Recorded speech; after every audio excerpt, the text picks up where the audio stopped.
Kebakaran Taman Nasional Gunung Merbabu yang terjadi sejak hari Minggu lalu membuat warga sekitar lereng Gunung Merbabu di Dusun Sokowolu, Kabupaten Semarang terancam kekurangan air bersih.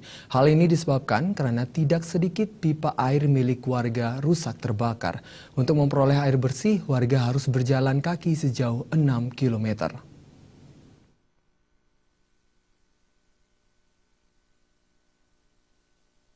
Sebanyak 130 kepala keluarga lereng Gunung Merbabu di Dusun Sokowulu, Desa Tajuk, Kabupaten Semarang sudah 4 hari tidak bisa memperoleh air bersih.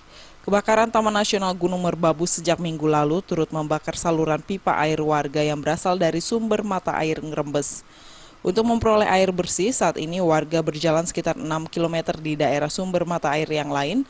Beruntung bagi warga yang memiliki sepeda motor, mereka lebih mudah mengangkut air bersih yang sudah dimasukkan ke dalam jerigen. Mungkin karena terbakar ya mungkin. Nggak mengalir airnya? Nggak mengalir sudah 3 hari ini. 3 hari. Berapa warga yang nggak kena dapat air dari ini, Mas? 130 kakak.